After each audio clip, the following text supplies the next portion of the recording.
Welcome everyone. आज मैं the Sea Beast movie explain करने वाली हूँ। इस मूवी की स्टोरी इतनी ज्यादा बेहतरीन है वो तो आप इस वीडियो में ही देखेंगे। तो मूवी की स्टार्टिंग में हम एक लड़के को देखते हैं जो समंदर में तैर रहा होता है और वो बहुत ज्यादा डरा हुआ था क्योंकि वो जिस जहाज में था उसे एक सी मॉन्स्टर ने तबाह कर दिया था। इसके बाद नेक्स्ट सीन में एक ऑर्फनेज को देखते हैं जहाँ एक मैजी नाम की लड़की सारे बच्चों को कैप्टन क्रो की स्टोरी सुना रही होती है और सारे बच्चे बहुत मजे से इसे सुन रहे होते हैं। लेकिन तभी केयर टेकर आ जाती है जो उन्हें बोलती है जल्दी से सो जाने के लिए। लेकिन मैजी सारे बच्चों की मदद से ऊपर की विंडो से भाग जाती है। अब हम कैप्टन क्रो और बहुत सारे हंटर्स के एक जहाज को देखते हैं जिसका नाम इनहेबिटेबल है। उस जहाज में एक शिकारी जैकब से मिलते हैं। उन सभी को अपने जहाज के सामने में एक सी मॉन्स्टर दिखता है और एक हंटर्स के जहाज भी जिस जहाज में सी मॉन्स्टर ने हमला कर दिया था।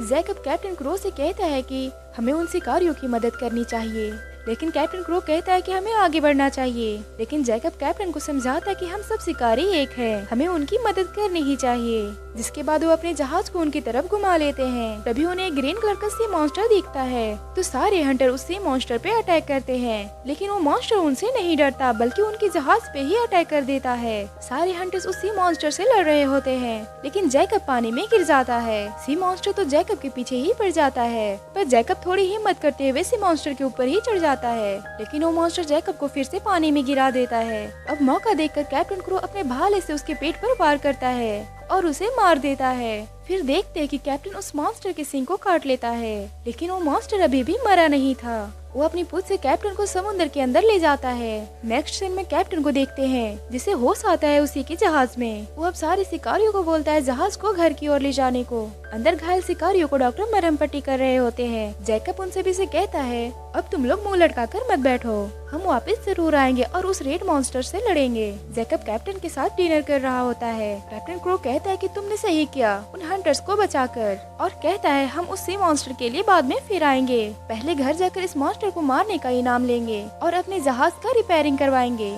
जिसके बाद कैप्टन जैकब को बोलता है पर इसके बाद हम क्या करेंगे, और कहता है कि अगर उसे कुछ हो गया तो जहाज की रक्षा कौन करेगा। वो जैकब को एक बुक देता है जिसमें उसके पूर्वजों के बहादुरी के किस्से हैं और कहता है कि जब वो रेड मॉन्स्टर को अपने हाथों से मारेगा तब इस किताब में लिखेगा।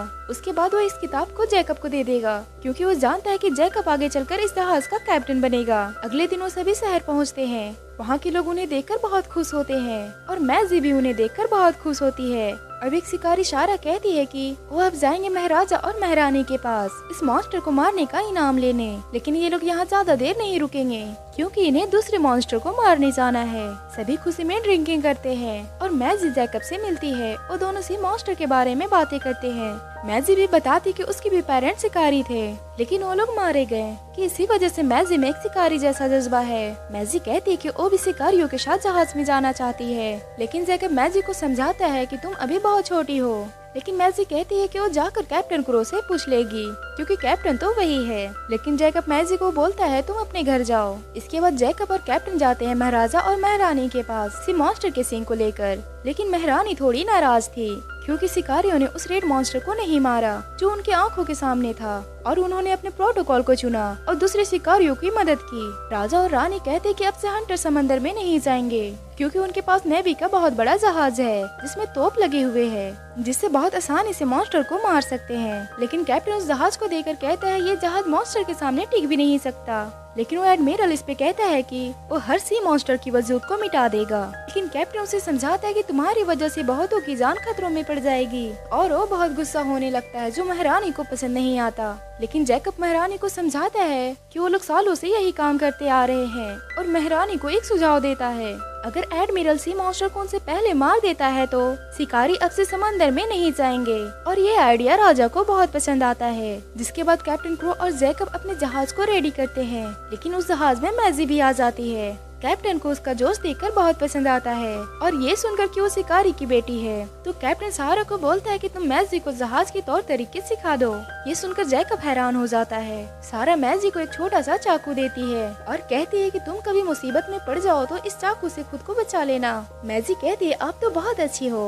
फिर मैजी खुश होकर कैप्टन और जैकब के पास आती है, ये दिखाने के लिए कि उसके पास भी एक चाकू है जिससे वो मॉन्स्टर को मार सकती है। कैप्टन उसे सोने को बोलता है। अब थोड़ी देर के बाद जहाज हिलने लगता है। ये देखकर उन्हें लगता है कि शायद सी मॉन्स्टर उनके सामने है। सब लड़ने के लिए रेडी होते हैं और जैकब मैजी को एक रूम में बंद कर देता है। तभी देखते हैं कि ये वही रेड मॉन्स्टर है। फिर से मैजी अपने रूम से बाहर निकल आती है और पानी के अंदर उस रेड मॉन्स्टर को देखती है और शिकारियों ने अपने मोटे से रस्सी से पकड़ लिया है, लेकिन वो सी मॉन्स्टर उनसे बहुत ज्यादा ताकतवर है, जिससे वो जहाज को इधर उधर घुमाने लगता है। और मैजी ऐसा देख करके इससे सब लोग खतरे में आ सकते हैं, वो रस्सी को काट देती है, जिसकी वजह से वो और जैकब पानी में गिर जाते हैं। पानी में वो सी मॉन्स्टर को देखते हैं जो उन्हें घूर रहा होता है, लेकिन वो मॉन्स्टर उन पर हमला नहीं करती है और वो समंदर की गहराइयों में वापस चली जाती है। मैजी और जैकब एक छोटे से नाव में चढ़ते हैं, लेकिन कैप्टन मैजी से बहुत गुस्सा है क्योंकि मैजी उस रस्सी को काट दी जिससे वो लोग सी मॉन्स्टर को पकड़ सकते थे। लेकिन अचानक सी मॉन्स्टर जैकब और मैजी को खा लेती है।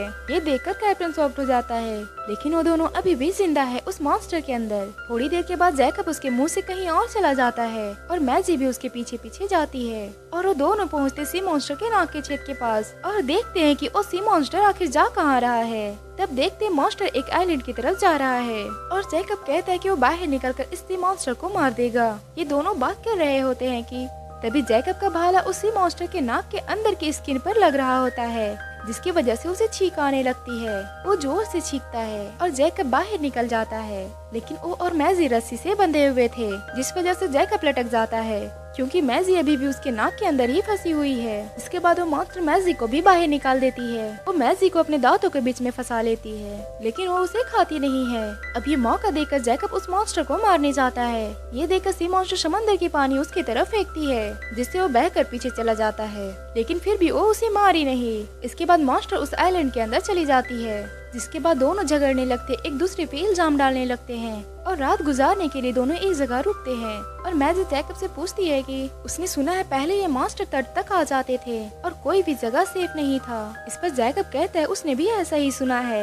अब मैजी को लगने लगा था कि शायद ये मॉन्स्टर इतने भी बुरे नहीं हैं। वैसे भी इन मॉन्स्टर के पीछे हम ही गए थे, हमें इन्हें अकेला छोड़ देना चाहिए। पर जैकब कहता है अगर हम उन्हें नहीं मारे तो ये हमें मार देंगे। और याद करो इन्हीं मॉन्स्टर ने तुम्हारे पेरेंट्स को मारा था। लेकिन मैजी को कुछ ठीक नहीं लग रहा और उस रेड मॉन्स्टर का नाम रेड रख देती है और कहती है कि रेड हमें मारना नहीं चाहती थी। इसके बाद दोनों बहस करने लगते हैं और जैकब वहाँ से चला जाता है। अब इनएविटेबल जहाज को देखते हैं और कैप्टन जैकब की मौत की बदला लेना चाहता है, लेकिन सारा उन्हें बताती है कि जल्दी से बंदरगाह जाना होगा क्योंकि जहाज में छेद हो गया है और पानी भरता ही जा रहा है। लेकिन कैप्टन बदला लेना चाहता है, वो कहीं और नहीं जाना चाहता।